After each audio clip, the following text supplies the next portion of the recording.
ఇప్పుడు నేను మీకు ఉదాహరణకి ఒక శ్లోకాన్ని ప్రారంభం చేయబోతున్నాను ఇవాళ. ఈ శ్లోకం ఎంత గొప్ప శ్లోకమో తెలుసా అండి?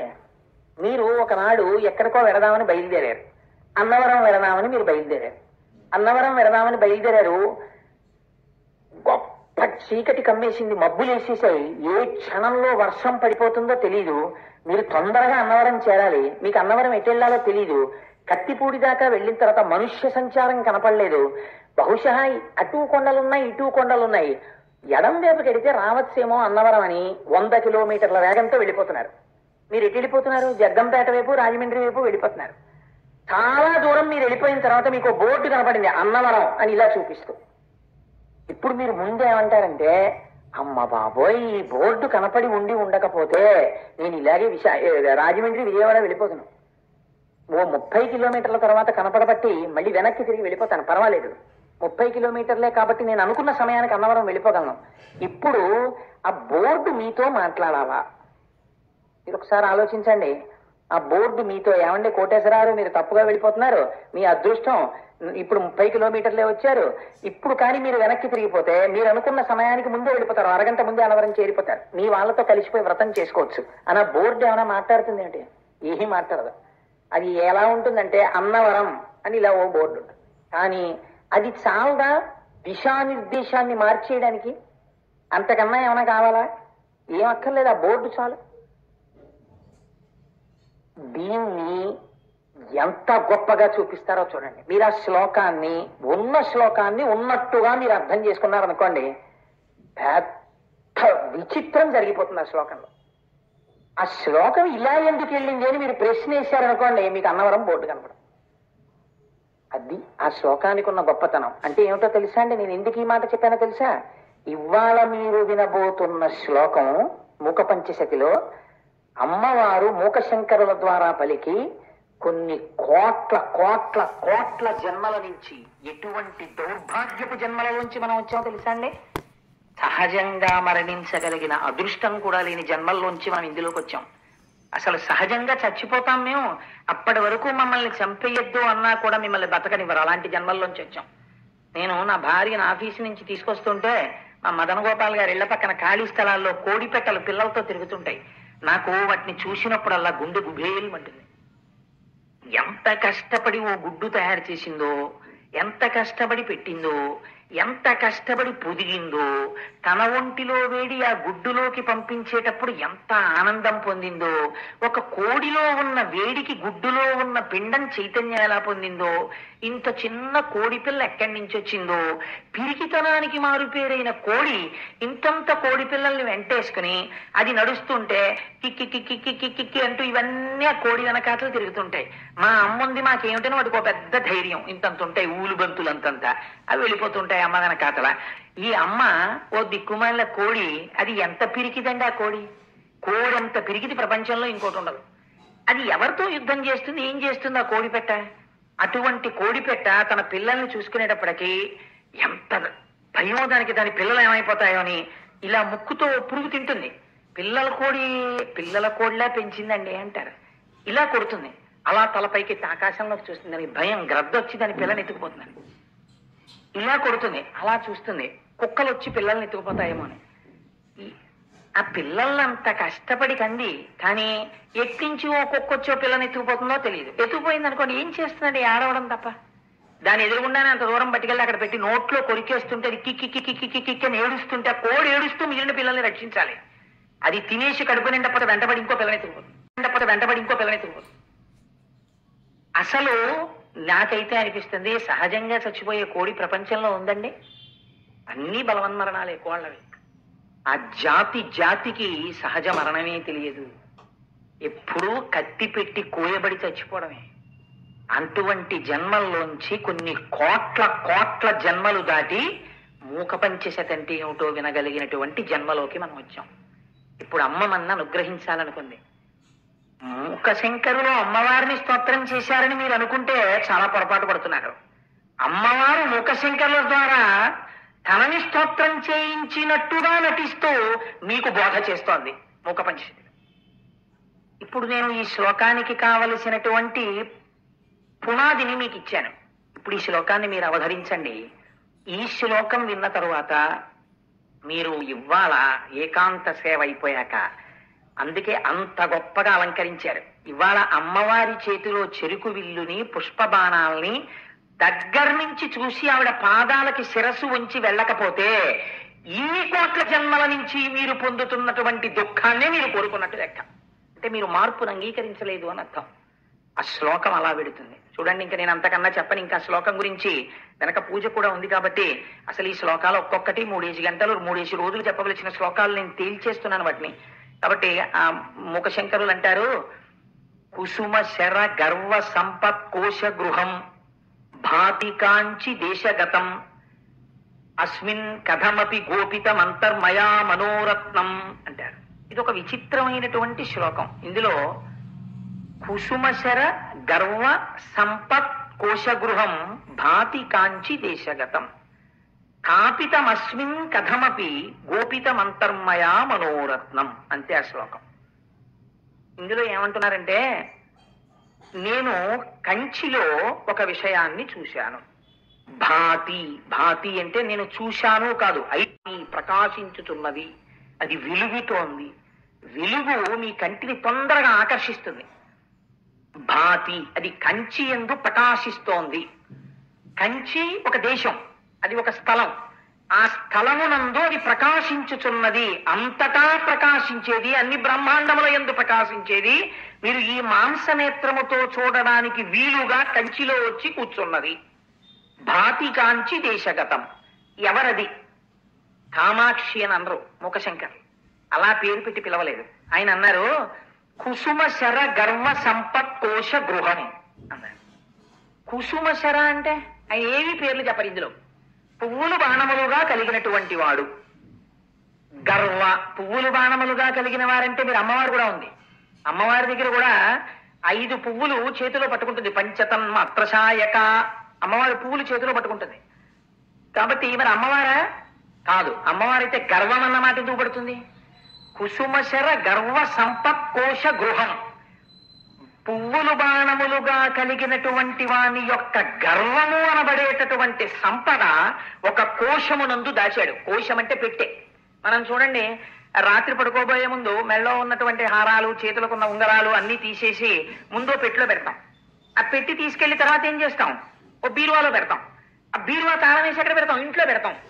అలా చేతిలో పూల బాణములు పట్టుకున్నటువంటి వాని యొక్క విజయ గర్వమునకు కారణమైనది ఉందే, ఆ విజయ గర్వమనబడేటటువంటి గర్వమును, ఆ సంపత్తిని, ఆ గర్వమనబడేటటువంటి సంపదని ఒక కోశమునందు పెట్టి ఒక చోట దాచారు. ఒక ఇంటి యందు లేదా ఒక దేవాలయమునందు.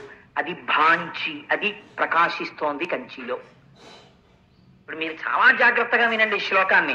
ఎందుకు నేను ఇన్ని మాటలు చెప్తున్నానంటే, కొన్ని కోట్ల జన్మల తర్వాత మాత్రమే మీరు వింటారు ఈ శ్లోకాన్ని. ఇది ఇవాళ మీరు వింటున్నారంటే అమ్మవారు ఎన్నుకుందనమాట. వీడు ఇవాళ వినొచ్చు ఈ శ్లోకాన్ని ఇన్ని జన్మల తర్వాత. అన్నవాళ్ళని ఇవాళ రప్పించింది ఆవిడ. ఎందుకంటున్నారు మూకశంకర్లు ఈ మాట? మీరు ఒక్కసారి ఆలోచించండి. కుసుమశర గర్వ, కుసుమశరుడు అంటే పువ్వులు చేతిలో పట్టుకున్నటువంటి మన్మధుడు. తేలిగ్గా నేను తేల్చేస్తే అంత ధ్యానం మీరు చేయక్కర్లేదు. మన్మధుని యొక్క గర్వము. ఎందుకండి మన్మధుడికి గర్వం? దేనికి ఉండాలి గర్వం? అదే ఆయన సంపదట. దేనికి గర్వం ఉండాలి మన్మధుడికి అంటే, మన్మధుడికి ఒక శక్తి ఉంది. ఆయనకున్న ఆయుధాలన్నీ చాలా బలహీనమైన ఆయుధాలు. దాని గురించి నేను సౌందర్యలహరి చెప్పినప్పుడు మీకు తరచు చెప్తుంటాను. ధను పుష్పం మౌర్వీ మధుకరమయీ పంచవిశిఖ వసంతు సామంతో మలయమరుదాయో ధనరథ తథాప్యేక సర్వం హిమగిరిసుతే కమపి కృపాం అపాంగతే లబ్ధ్వా జగదిదమనంగో విజయతే. అసలు విచిత్రం ఏమిటంటే, మన్మధుడికి శరీరం లేదు. చేతిలో పట్టుకునేది చూస్తే చెరుకు విల్లు. అమరకోశం ప్రకారం ఆయన పుష్పధన్వి అంటే పుష్పములతో చేయబడినటువంటి ధనస్సు కూడా పట్టుకుంటాడు. తుమ్మిదలతో చేయబడినటువంటి వింటినారి 5 పువ్వుల బాణాలు పట్టుకుంటాడు. వసంతుడేమో రథంగా ఉంటాడు. ఒంటికి శరీరం లేదు. ఈయన లోకాలన్నింటినీ గెలుస్తూ ఉంటాడు. మన్మథ బాణం ఎవరి మీద పడితే వాళ్ళ చిత్తమునందు సంక్షోభం కలిగిపోతుంది. ఆఖరికి ముక్కు మూసుకుని తపస్సు చేసుకునేటటువంటి వాళ్ళు కూడా ఆయన బాణం పడిందా కాముడికి వశులైపోతారు. అంత గొప్పవాడు ఎలా అయ్యాడు? అమ్మవారి అనుగ్రహం వల్ల అయ్యాడు. అయితే మీరు ఒక్కటి ఆలోచించండి, మన్మధుడికి మనలాంటి వాళ్ళందరి మీద బాణాలు వేసేసి మనందరినీ సంసారంలో ప్రవేశపెట్టేసి మనందరినీ కామంలో ముంచేయడం పెద్ద గొప్ప ఏంటండి? ఇప్పుడు ఎవరై ఫలానా వాడు తప్పు చేశాడు అని పేపర్లో హెడ్లైన్స్ కింద ఎప్పుడు వస్తుంది? వాడు చాలా గొప్పవాడని లోకం నమ్ముతున్నవాడు తప్పు చేశాడు అనుకోండి, పేపర్లో వేస్తారు. అసలు తప్పు చేయడం తప్ప ఎప్పుడు ఒప్పు చేయని వాడు అనుకోండి, వాడు తప్పు చేశాడని ఫలానా ఏదో అదేంటి జంబుకానంద్రాగ్రహారమునందు ఫలానా శాస్త్రి గారు తప్పు చేసిరే అని హెడ్లైన్స్ చేశారనుకోండి, ఏంటండి న్యూస్ అంటారు అందరూ. ఎవరన్నా ఆయన ఎందుకంటే ఇది చేశారని అడుగుతారు. మనందరం అంటే క్షమించండి మీరు కాదేమో, నాలాంటి వాళ్ళందరూ పెద్ద విశేషమే ఉందండి కాముడి బాణాలకి వశులైపోవడంలో. అందుకని ఆయనకి దానికి పెద్ద గర్వం ఎందుకు? వీళ్ళందరినీ పడగొట్టేశానని చెప్పడం ఎందుకు? దానికి గర్వం అక్కర్లేదు. గర్వం ఎప్పుడు పడాలి? ఆయన ఎవరి చేతిలో ఉన్నా ఓడిపోతే ఆయన్ని మళ్ళీ ఓడిస్తే గర్వపడాలి.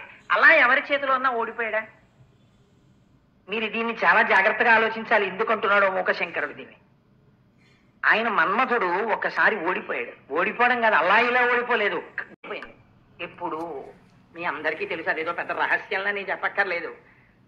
పరమశివుడు తపస్సు చేసుకుంటూ ఉంటే తొందరపడిపోయాడు. వీళ్ళిద్దరికీ పెళ్ళైతే ఓ పిల్లాడు ఉడతాడు, దేవతా సైన్యానికి నాయకత్వం వహించి తారకాసుర సంహారం జరుగుతుందని ఇంద్రుడు చెప్పాడని వచ్చి బాణాలు వేసాడు. ఈ పుష్ప బాణాలు వేశాడు. వేసినప్పుడు ఇది శ్లోకానికి మొట్టమొదటి మాట. కుసుమశర, మన్మధుడు అనలేదు, స్మరుడు అనలేదు, కుసుమశర అన్నారు. దీన్ని మీరు చాలా జాగ్రత్తగా ఒడిసి పట్టుకోవాలి. ఈ కుసుమశరుడు యొక్క బాణాలు మన మీద తగిలి తగిలి తగిలి తగిలి ఉంటాయి. కానీ గమ్మత్తు ఏమిటంటే మనకి బాణపు దెబ్బలు తగిలాయని బాధే ఉండదు. ఎందుకుండదో తెలుసా అండి? ఓ పువ్వుల బాణాలు మంచి సువాసనల కింద అనిపిస్తాయి తగిలితే. అవి ఏమిటో తెలుసా అండి? 5. పైకి వాటి పేర్లు ఏం చెప్తారంటే అరవిందము, అశోకము, నవమల్లికము, నీలోత్పలము, కూటము అని 5 పుష్పాలు. ఈ 5 పుష్పాలనే మన్మధుడు పట్టుకుంటాడు. ఈ 5 పుష్పాలనే అమ్మవారు పట్టుకుంటాడు. ఇదో విచిత్రం. ఈ 5 ఆయన చేతిలో ఉంటాయి. ఈ 5 పువ్వులైతే ఈ 5 పువ్వుల బాణాలే 5 తన్మాత్రలు: శబ్ద, స్పర్శ, రస, రూప, గంధ. ఇక్కడ మీరు ఒకటి కొంచెం ఆలోచిస్తే మీరు ఆశ్చర్యపోతారు. ఏమంటే కోటేశ్వరారు, మీరు చెప్పిన దాంట్లో మేము ఒకట ఒప్పుకోం. ఎందుకు ఒప్పుకోరు? పంచతన్మాత్రల్లో స్పర్శ పువ్వుకుంది, మేము ఒప్పుకుంటాం. పువ్వుని ముట్టుకున్నారనుకోండి చక్క సుకుమారంగా ఉంటుంది. అందుని పువ్వు మెత్తగా చాలా బాగుందండి, ఆల్ రైట్. స్పర్శ ఉంది. రస, దాని యందు రుచి ఉంది. పువ్వుల్లో రుచి ఏమిటండి? కూర వండుకున్నామా అండి అని అడక్కండి. పువ్వులలో మకరందం ఉంది, అందుకేగా 9 పెడుతోంది. కాబట్టి దాని యందు తీయటి రుచి ఉంది. రస, అందుకని దాని యందు మనకి ప్రధానంగా స్పర్శ, రస, రూప. దాన్ని ఇలా చేత్తో పట్టుకు చూస్తే మంచి అందమైనటువంటి రూపం. ఒక గులాబీ పువ్వును చూశారనుకోండి, అసలు ఈశ్వరుడు ఆ రేకులు అలా ఎలా అమర్చాడా అనిపిస్తుంది. రూప, గంధ, మంచి సువాసన ఉంటుంది. శబ్ద, శబ్దం ఎక్కడుందండి పువ్వుకి? శబ్దం చేసే పువ్వులు మీరు ఎక్కడైనా చూశారా? మరి 5 పువ్వులు చేతిలో పట్టుకుని మన్మధుడు 5 తన్మాత్రలంటే ఎలా ఒప్పుకుంటామండి? శబ్దం ఏది పువ్వుకి? స్పర్శ, రస, రూప, గంధాలు ఉన్నాయి. శబ్దం ఎక్కడి నుంచి ఉందని చెప్తారు మీరు తన్మాత్రల్లో 5వ పువ్వుకి? మరి 5వ పువ్వు శబ్దము అంటే మీరు ఎలా ఒప్పుకుంటారు? ఇది ముందు మీరు ఆలోచించాలని అమ్మవారి యొక్క ప్రణాళిక. శబ్దం ఎక్కడిదో తెలుసా అండి? పువ్వు ఎక్కడుంటుందో అక్కడికి 9 వస్తుంది. 9 వచ్చి దాని మీద వాలి తేనె తాగేంత వరకు శబ్దం చేస్తుంది. ఈ శబ్దము దేని కొరకు? మీకోసం, నా కోసం కాదు, పువ్వు కోసమే. కాబట్టి పువ్వు కోసము చేయబడిన శబ్దము పువ్వు యొక్క శబ్దమే. కాబట్టి శబ్దం ఉన్నదా లేదా? ఉన్నది పువ్వుకి. ఎక్కడున్నది? 9 శబ్దము ఆవిడే. వాళ్ళ ఆయన చాలా ఐశ్వర్యవంతుడండి, ఆవిడ పాపం చాలా దరిద్రురాలండి అని ప్రపంచంలో ఎవడైనా అంటాడా? వాళ్ళ ఆయన ఐశ్వర్యవంతుడైతే ఆవిడ ఐశ్వర్యవంతురాలే. కోటేశ్వరరావు గారి భార్య చాలా ధనవంతురాలండి. అయ్య బాబోయ్, ఆపాదమస్తకం ఎన్ని నగలు పెట్టుకుంటుందో. 800 ఎకరాల భూమి ఉంది. నిజంగా అవేం లేవు, ఉన్నాయనుకునే. 800 ఎకరాల భూమి, కాకినాడలో 15 మేడలు, నెలకి 25,000 రూపాయల జీతం వచ్చే ఉద్యోగం, 8 కార్లు, 90 డ్రైవర్లు. ఇంతమంది ఈశ్వరి గారికి ఐశ్వర్యం అండి ఆవిడదే. పాపం దరిద్రుడు కోటేశ్వరరావు గారేనండి అంటారా? అందరూ. ఆవిడ భర్తను నేనైతే నేను ఐశ్వర్యవంతుండే అంతే. అంతేగాని ఆవిడ ఐశ్వర్యవంతురాలు, నేను దరిద్రుడు, నేను ఐశ్వర్యవంతుడు, ఆవిడ దరిద్రురాలు ఉండదు లోకంలో. ఆయన ఐశ్వర్యవంతుడైతే ఆవిడే, ఆవిడ ఐశ్వర్యవంతుడైతే ఆయనే. ఆ పువ్వు కోసం 9 చప్పుడు చేస్తున్నప్పుడు ఆ చప్పుడు పువ్వుదే. ఆయన ఆవిడ సంబంధమే, పువ్వుది 9 సంబంధం. కాబట్టి ఇప్పుడు మీరు అంగీకరించాలా, అంగీకరించక్కర్లేదా? అంగీకరించి తీరాలి, దాని మీరు చర్చేం లేదు. కాబట్టి శబ్దం ఉన్నదా లేదా? ఉన్నది. కాబట్టి ఇప్పుడు ఈ 5 తన్మాత్రలే మన్మధుడి చేతిలోని 5 పువ్వులు. ఆయన ఎప్పుడు కొడుతుంటాడు మిమ్మల్ని 5 బాణాలతో. మన్మథ బాణాలంటే మీరు బాగా గుర్తుపెట్టుకోండి, కేవలము హేయమైనటువంటి స్త్రీ పురుష సంపర్కం అని మీరు అర్థం. ఎప్పుడు మనుష్యుడికి పెద్ద శిక్ష ఏమిటో తెలుసా అండి? ఒక్కడిని కూర్చోమన్నారు అనుకోండి తీసుకెళ్ళి. అందుకే పూర్వం అండమాన జైల్లో పెట్టేవారు. ఎప్పుడూ కనపడ్డావు 10 రోజులు ఉండాలనుకోండి, పిచ్చొచ్చి తలకాయ బుర్ర వాడే కొట్టేసుకుంటాడు గోడకి. ఎప్పుడు ఎవరితోనో మాట్లాడుతుండాలి. మనం అలవాటు పడిపోయాం, అసలు మౌనంగా ఉండడం మనకు అలవాట్లేదు. నాలాంటి వాడికి అసలు ఉండదు, మైకు దొరికితేను. కాబట్టి ఆ ఎప్పుడు శబ్దం వింటుండాలి. ఏమి తోచలేదు అనుకోండి, నయా పైసా పెట్టుబడి లేని పని ఏమిటో తెలుసా? పక్కవాడిని పాడు చేసేది. వాడి ఇంటికి వెళ్ళి ఇంక అక్కర్లేనివన్నీ వాడితో మాట్లాడడం మొదలెట్టడం. వాడు ఏం పనిలో ఉన్నాడు, వాడు ఎందుకున్నాడు, ఇప్పుడు అలా వెళ్ళొచ్చా, మనం వాడిని తినేయచ్చా, అది ఉండదు. మాట్లాడేయడమే వెళ్ళి. వాడి పని పాడైపోతుంటుంది అక్కడ. కాబట్టి శబ్దము పాడు చేసేస్తున్నాడా లేదా మిమ్మల్ని? మీరు జాగ్రత్తగా ఆలోచించండి. ఈశ్వర సంబంధమైన మాటలు మీరు ఎన్ని మాట్లాడుతున్నారు లేచి. పనికి మాలిన మాటలు కొన్ని కోట్లు, ఈశ్వర సంబంధమైన మాటలు 1. కాబట్టి శబ్దము చేత పడగొడుతున్నాడు. స్పర్శ. మీరు అందుకే ఒకటి చూడండి, మనుష్యులకి ఒక బలహీనత ఉంటుంది. మీరు వాడెవడో వచ్చి అక్కడ వింటుంటే మీరు ఏదో చెప్పుకుంటున్నారు అనుకోండి, వాడికి ఉత్సాహం అక్క. మేస్టారు నన్ను అడిగితేనండి అంటాడు ముందు. నన్ను అడిగితేనండి అంటే ఏమన్నా ఆగాలి. సరే మిమ్మల్ని అడుగుతున్నామండి చెప్పండి అనాలి. కానీ వాడేం అలా ఆగడం. నన్ను అడిగితేనండి అని తీర్పు చెప్పేస్తాడు. అలా తీర్పు చెప్పేస్తే ఏమవుతుందో తెలుసా అండి? మీకు తెలియకుండా తీర్పు చెప్పి తప్పు చేస్తే ఈ పాపం మీ ఖాతాలో వేస్తారు. నన్ను అడిగితేనండి అంటాడు, అడగలేదుగా, ఆగడం, చెప్పేస్తాడు. శబ్దము చేత పడగొట్టేస్తున్నాడా లేదా? స్పర్శ. నేను ఎంత తక్కువ మాట్లాడితే అంత మంచిది. రస. రస అంటే రుచి. బాబోయ్, దాని గురించి మీకు తెలియని వాళ్ళు ఎవరు ఇందులో? దానికోసం ఎన్ని కోట్లు ఖర్చు పెట్టేశామండి. కొంచెం పప్పు అన్నం, కొంచెం కూర అన్నం, కొంచెం పచ్చడన్నం, కొంచెం పులుసు, కొంచెం పెరుగు, కొంచెం ఉప్పు, ఓ నిమ్మకాయ, ఓ మిరపకాయ, ఇవన్నీ ఎందుకు వచ్చాయి? ఒక్క 5 నిమిషాలు రుచి కనపడితే మళ్ళీ 6వ నిమిషంలో కొత్త రుచి తగలాలి. దీనికేం గొడవ లేదు అసలు. రుచులతో గొడవంతా దీనికే. ఇది ఏమైనా జీర్ణం చేసే శక్తిని ఇస్తుందో అదేమేమో. ఇది జీర్ణం చేసే శక్తిని ఇచ్చేది. కానీ ఇది చురుక్కు కోసం అని కోట్లు ఖర్చు పెట్టించేస్తుంది. వెండి కంచం తాకట్టు పెట్టైనా కేజీ ఆకాకరకాయలు కొనుక్కోవాల్సిందే కొత్తగా కదండి. కాబట్టి రుచికి పడిపోయామా లేదా? రసేంద్రియానికి పడిపోయాం. గంధ, వాసన. స్నానం మర్చిపోయి సెంటు కొట్టేసుకోవడం చాలా తేలిక. పక్కవాడికి ఎలర్జీ వచ్చి పడిశం పట్టినా మనకి పర్వాలేదు, మనం మాత్రం సెంటు కొట్టేసుకోవాలి. అక్రమాలిన వాసనలు అదేంటి, కార్లలో, ఇళ్లలో, ఏసీల్లో, అన్నిట్లో స్ప్రేసే. కాబట్టి వాసనకి పడగొట్టేస్తుంది. ఈ బాణాలు మార్చి మార్చి కొడుతుంటాడు. కానీ గమ్మత్తు ఏమిటంటే ఇవి పూల బాణాలు. ఒక్కొక్క పువ్వు వచ్చి తగులుతుంటే ఏం చేస్తాం? ఎవరో పువ్వు పడేశాడండి, ఎవడండి నా మీద పువ్వు వేశాడో అని అడుగుతాం. ఏంటి బలి వేశాడు రా అని తీసి అని ఊరుకుంటాం. అందుకే మన్మధుడు ఎన్ని కోట్ల పువ్వులతో కొట్టినా మనకి సంతోషమే. ఇలా చూసి వదలడమే కానీ అయ్యో ఎవడండి నన్ను కొట్టాడంటాం. ఓ రాయి ఎట్టి కొట్టాడు అనుకోండి, ఎవడండి నా మీద రాయి వేశాడో ఇంత మహానుభావుణ్ణి అంటాడు. కాబట్టి ఆయన ఎంత తెలివైన వాడంటే పూల బాణాలే పట్టుకుంటాడు.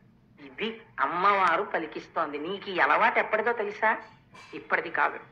ఈ 5 బాణపు దెబ్బలు నీ ఉపాధి మారుతోంది, కానీ నువ్వు తింటూనే ఉన్నావు. నువ్వు కోడిగా ఉన్నావు. కోడిగా ఉంటే నీకు లేవేమిటి లక్షణాలన్నీ? అప్పుడు ఉన్నాయి. తెల్లవారేటప్పటికి కొక్కురో కో అని వాడు లేచినా లేకపోయినా అరవడం శబ్దం. అందుకని సరే ఎన్ని జీవుల గురించి చెప్పినా ఈ 5 అన్నిటికీ 5 కావాలి. ఎన్ని తిన్నావో, ఎన్ని కోట్ల దెబ్బలు తిన్నావో, ఎన్ని ఉపాధులు మారావో, ఎన్ని సంసారాలు చేశావో, ఎందరు భార్యలో, ఎందరు బిడ్డలో, ఎన్ని మాటలు పుట్టావో, ఎన్ని మాటలు చచ్చిపోయావో, వీటన్నింటికీ కారణం ఏమిటో 5 పూల దెబ్బలే అంతే. ఎంత గొప్ప ప్రతిపాదన తీసుకొస్తున్నారో చూడండి మూకశంకరులు. మూకశంకరుల ద్వారా అమ్మవారా మీరు తిన్న దెబ్బలు ఏమిటో ఆవిడ చెప్తోంది. ఎందుకు ఇలా అయిపోయారో చెప్పింది. పిచ్చి నాన్న నీకు తెలియలేదురా, 5 పూల పెట్టి కుట్టి నిన్ను ఇలా చేసేశాడు మన్మధుడు. ఆయనకో గర్వం ఉంది. ఇప్పుడు ఈ మాట దగ్గరే ఈ శ్లోకానికి జీవత్వం అంతా ఉంది. ఏమిటా గర్వం అంటే, మిమ్మల్ని నన్ను పడగొట్టేసి ఇలా కోట్ల జన్మల్లో తిప్పేయడం పెద్ద గర్వం ఎందుకండి? ఆయనకి అదే అమ్మవారి వల్ల వచ్చిన అనుగ్రహం తిప్పేస్తాడు. ఒక ఆయన దగ్గర ఈ శక్తులు పనికిరాలేదు. వెళ్ళి వేశాడు ఈ పూలబాణాలు పరమశివుడి మీద. వేస్తే ఆయన ఎవడరా నన్ను పూలబాణం వేసిన వాడు, నా మనస్సులో వికారం కలిగిందిరా, ఎవడరా నా వికారములకు కారకుడు, ఇలా వేసేవాడు మన్మధుడే, ఎక్కడున్నాడని చూశాడు ఆయన. మనం అలా ఎప్పుడు చూడం. మనం వాసన చూసి పొంగిపోతాం. అబ్బాయి ఎంత బాగుందండి వాసన, ఎంత బాగుందండి కూర, ఎంత బాగుందండి పాట అంటాం అంతే. ఆయన అలా అనలేదు. అదే శివుడికి మనకి తేడా. ఆయన అన్నాడు ఎవడరా నన్ను పువ్వు పెట్టి కొట్టిన వాడు అన్నాడు. మనం రాయిట్టి కొడితేనంట, ఆయన పువ్వు పెట్టి కొడితే అన్నాడు ఎవడు కొట్టాడు నన్ను పువ్వు పెట్టి అన్నాడు. పువ్వెట్టి కొడితే కోపం వచ్చింది, మనం పొంగిపోయి కోట్ల జన్మలు ఇస్తాం అంతే తేడా. ఇదే అమ్మవారు చెప్తారు, మీకు శివుడికి ఇదే తేడా. ఎంత గొప్ప శ్లోకం చూడండి అది. కాబట్టి మనలాగే అనుకుని ఇది గర్వం. ఇన్ని కోట్ల మందిని పడగొట్టానే సమస్త పిపీలికాది పర్యంతాన్ని శివుడో లెక్క అనుకున్నాడు. మొదటి బాణం వేశాడు, తగలగానే మనస్సులో వికారం వచ్చింది. ఏమిటి వికారం ఎందుకు వస్తోంది అన్నాడు. ఒకడికి అలవాటు ఉంది ఇలా పూల బాణాలు వేయడం, వాడు నా మీద కూడా వేశాడనమాట అని వెతికాడు. ఓ పొదలో కనపడ్డాడు. ఏరా నీకంత బలుపా, నా మీద వేస్తావు పూల బాణం? మూడో కన్ను తెరిచాడు, బూడిదైపోయాడు అన్నమాట.